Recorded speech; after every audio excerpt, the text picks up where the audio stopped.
Hi everybody, Andrew Zimmern, formerly of the Substack Spilled Milk Ask Me Anything Friday edition. Changing things up a little bit. Still going to come out on Fridays. Still going to have your questions, but we're kind of broadening it a little bit. It's going to be more like a vlog. You remember what vlogs are. It's like a video blog. Somebody answering questions. I may talk a little bit about the news of the day. It's sort of like Ask Me Anything Plus, right? So super fun. All right, let's get right down to it, shall we? Who is this from? Melissa. I would love to hear your recommendations for dining in Boston. How about Oya and any place that Jamie Bissonette and Ken Oranger are running? Should we start there? Let's see what the rest of the question says. We will be there in May for my daughter's graduation and would love a celebratory meal along with some other must-eat places. Wow. Well, all of Ken and Jamie's restaurants, I think, are just incredible. That those guys haven't won a Beard Award, we'll get to that later, for best restaurateurs, I think is a big oversight. They have obviously Toro Copa, which is one of my favorite little Italian neighborhood restaurants anywhere. Little Donkey, a new place on Newberry Street, I think it is, that I haven't been to yet. Facci e Brutta. They've opened a lot of restaurants. Absolutely fantastic. Can't say enough about them. Their food is brilliant. Both of them have incredible palates. They're both incredible cooks as well as being great chefs and even better, more superior human beings. Oleana in Cambridge is a favorite. Santarpio's for pizza, although when I go there, even when I'm flying through the airport, because on the airport side of the tunnel, not the city side of the tunnel, I'll just have a couple of Diet Cokes, and there's a fireplace built into the side of the bar. It's been there so long, it's been grandfathered in. Plus, whoa! I've got a very delicate situation here. Almost crashed the whole system. Santarpio's has a fireplace built into the bar. It's really a cooking grill area, but they do Italian sausage and grilled lamb, and you get it with a big quarter of a round of bread and some hot or sweet cherry peppers. And I just assume eat at Santarpio's and talk to the regulars as be anywhere else in the whole wide world for a whole bunch of different reasons. But yeah, lots of fantastic restaurants in Boston. I made a note of Oya, I talked about. Dear Annie, which is a wine bar, I really like. Giulia, classic Italian, famous for their wild boar pappardelle. My dad and I used to go there all the time. What else do I like? Celeste in Union Square, fantastic food. Let's see, what else? I love Puritan and Company, really good sort of, classic New England, cod fritters and Parker House rolls and all that other kind of good stuff. I talked about Santarpio's, talked about Oleana, incredible. Anna Sortun, great chef. Vietnamese, place called Cicada's, great. Where else do I go in Boston? Looking through, I keep these lists for restaurants. Jean's Chinese Flatbread, which is a Xi'an-style restaurant. So you're going to find those hand-pulled noodles that everyone loves, loaded with lamb and cumin. Really delicious. Taiwan Cafe is good. I eat a lot of Chinese food in Boston. They have a fish, Szechuan-style fish with pickled veg that's absolutely awesome. We talked about Oya, arguably one of the best Japanese restaurants in the world. Yes, it's got the full sushi bar deal and an omakase thing, but their cooked food is absolutely out of control. Peach Farm, I went to the last time I was in Boston after I saw the Allman Brothers family tribute band. That was incredible. Any Barbara Lynch restaurant is awesome. And one of her newest, Sportello, is dynamite. Let's see, what else do I love? Well, I mean, that's certainly Tiffany Faison's Sweet Cheeks. I mean, she's a friend of mine. Don't want to make sure to include all. And I'm missing my friends. Fox and the Knife. Is it Fox and the Knife? Knife and the Fox? Fork and the Fox? Fox and the Knife. Karen Akunowitz's restaurant. All of Joanne Chang's restaurants. I mean, those are two incredible forces of nature in that town who've been doing great food for a long time. In fact, at one point together. And then Karen went out on her own. Let's see. What else do I like I could send you to? Oh my God. Go out to, well, if you have a chance to get out to Lowell, some of the best Cambodian food in the world is out there. Just look for the most cars on a Saturday afternoon. Is probably the best way to go. Yeah, I mean, that's enough for you, right? I mean, you're just going for a weekend. Yeah, I think that's good. I'll make sure before you leave, I do a post about my favorite Boston restaurants. Make sure the list is complete.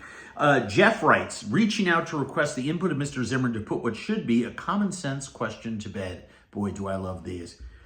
A friend and colleague of mine has been in a sometimes heated debate over the course of the last few years of what category chili should be put in. The awesome category, as long as you're making it from scratch.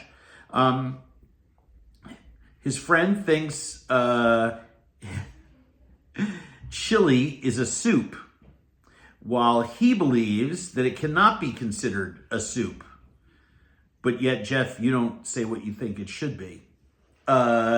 Chili is, it's a stew, it's a braised dish, it's a meal in a bowl, it's a classic hunk of awesome that came up over the border and into Mexico with, you know, the cattle drives of the early 19th century and, you know, foundationally is, you know, at the core of all things Tex-Mex. The great debate about chili isn't what category it should be in.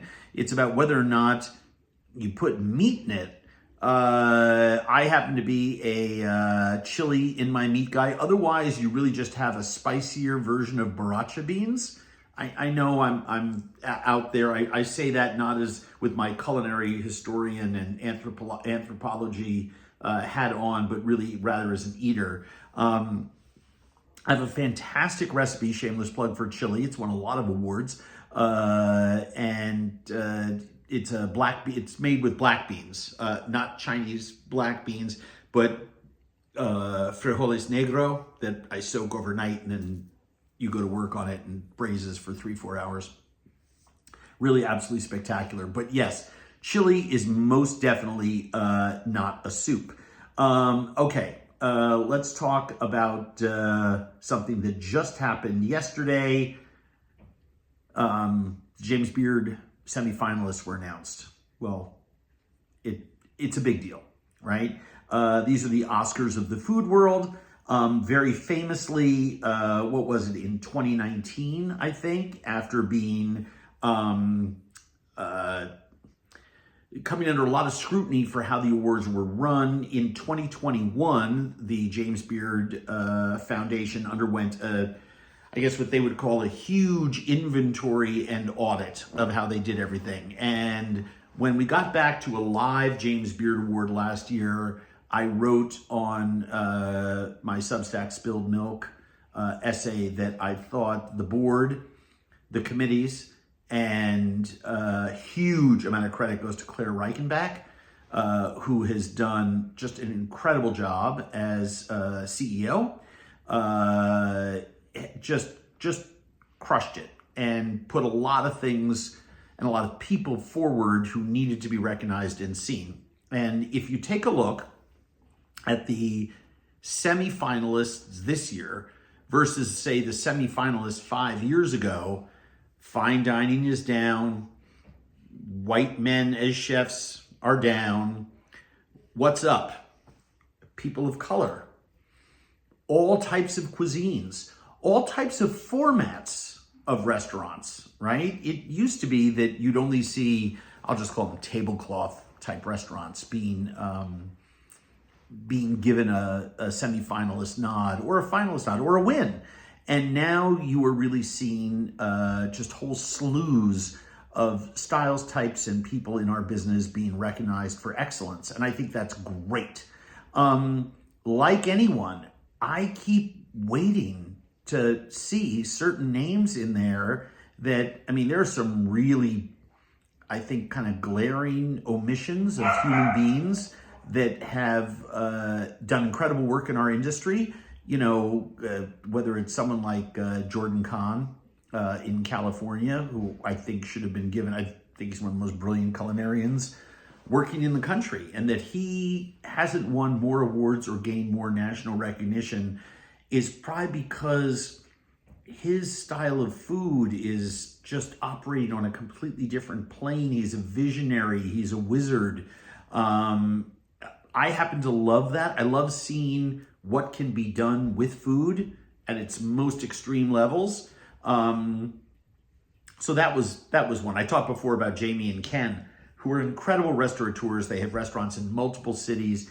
They have a service style and a food style that is uniquely theirs, and they have a real voice, right? If you were a writer, people say, oh, you have a real voice. I mean, you walk into a restaurant, you can almost guess that it is one of their restaurant companies' projects. And I was, I'm just playing the hot stove league of my industry. Everyone looks at these things and says, what about this person? What about that person?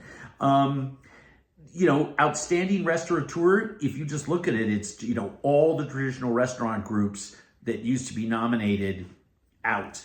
And in are a lot of people who deserve recognition because they've run incredible restaurant groups, some for a really long time, but maybe that you've never heard of. And so I think this is a really, really cool thing. I mean, a great example, and I only know it because I go skiing in Red Lodge, Montana. Albert McDonald, who runs the Mint, Pizza Campagna, and Backcountry Burger Bar in Bozeman, Montana, has been nominated for Outstanding Restaurateur. And I think that's super, super cool. Krista Cole, and I know her restaurants because I go to Portland all the time, has Sir Lee and Gather. Now, it used to be if you owned two restaurants and you hadn't been in the business for 30 years, you just couldn't get nominated in that category. And I think that's just absolutely fantastic. Outstanding Chef. There are some names on here that, quite frankly, I think need to be cooking a little longer and have a little more recognition and have done a few more things in our industry before you're given the Outstanding Chef award. When you look at the people who've won that in the past, forget about all the years that was only old white men. You really are talking about the folks that everyone in our business looks at and says, yeah, that person. I mean, it's like the MVP award, right? In the any sports league. This is someone who's made a real and tremendous difference. And there are some people on here who deserve all the recognition in the world just by being nominated, and who I believe probably should have won it, like my friend Michael Schwartz down in Florida, who owns Michael's Genuine Food and Drink, amongst others. And then there's some people on here who I just am delighted for. When I look at some of the San Francisco representation, David Nayfield and Nikki Nakayama, people who in Los Angeles, people who have been toiling away for a long time, really practicing their craft, I think they qualify as a restaurateur because of the experience in their restaurants as much as someone who has 3 or 4. You don't have to have a multiple number of places to qualify for Outstanding Chef. There are some other people on that list who I don't understand why they were nominated. And I'm not going to name names. Here's someone who is very deserving, right? Renee Erickson, amongst other things, Walrus and the Carpenter in Seattle. But she's been doing restaurants in that city for a long time, decades. And she is not only is she a chef's chef, but she is a wonderful restaurateur. And could probably be nominated in both categories. And I've got a lot of that kind of stuff going on, especially the big ones like Outstanding Restaurant. I mean, if you're going to win the award for Outstanding Restaurant in America, you better have everyone around the country talking about you like you're the best. And I mean, I grew up in New York. I love Veselka. Veselka is an incredible place. It's one of my favorite. It's rare I go to New York and don't stop there, especially if I'm within 10 blocks of its Lower East Side location. I'm in Veselka like automatic. But I don't see that as being outstanding restaurant in the way in which I think an outstanding restaurant, other outstanding restaurants are. I'll give you an example. Murad Lalou's place, Murad in San Francisco, you know, the Gray in Savannah. I mean, all those are just amazing restaurants that are worthy of it on any day of the Via Carota. You know, the duo that own and operate Via Carota won a Beard Award for Chef in New York 4 years ago. So obviously it makes sense that their restaurant would be worthy of consideration. And I could go on and on, but here's the big point. Regardless of what I think, right? Or what names belong or don't belong, because remember, these are semifinalists. We're not down to the finalists, right? So we can get a better indication as we get closer and we find out who's been nominated. I think overall the more inclusive representation that the Beard Foundation has been looking for so long, you know, over the last couple of years has just proven to be, it's right here in black and white. They have gone to great lengths to make sure that restaurants that you may not have heard of in far-flung corners of our country are represented on here. And I think the act of doing that is the type of inclusion that we have needed for a long time. Anyway, I'm just thrilled to see it. I would love, as always, to salute my friends, my Minnesota buddies who are on this. We have 5 Minnesota chefs nominated. Check out my Instagram. I gave them a nod on Thursday, a little shout out. I'm just so happy for everyone on here because there are people who've worked for a long time for whom a nomination like this puts them in a category and in a place of recognition they are deserving of, regardless of whether I think so or not. And I think that's the bigger and more important thing here. Last thing I want to leave you with is the idea of greed. Greed fucks up everything. Looking out for yourself and, just making things about money. Greed is just one of, it's a 7 deadly sin. It's one of the, emotional 4 horsemen that we talk about in other places that I like to hang out in. But I was at Sundance and the word of the week was greed. Greed is bad. It's caused, as I watch documentary after documentary after documentary about indigenous peoples in our country, marginalized, treated inhumanely, illegally, criminally, immorally, how we treat planet Earth, some of the climate docs that I saw, both terrestrial and aquatic, the net reason that so many of these of our problems exist in our world today is simply because of greed, wanting something that somebody else already has, or pushing other people out of the way so you can have more. And I'd like to put in a shameless plug, because I was thinking about this as I read the Beard nominations. Another big tip of the hat to the Beard folks for making sure that so many voices that we need to hear from are elevated and amplified. And I think it's a good way to go through life. And I would ask all of us as we are celebrating the beginning of the year, the rabbit. It's it's Lunar New Year, right? So I celebrate every holiday that I know about. I love holidays.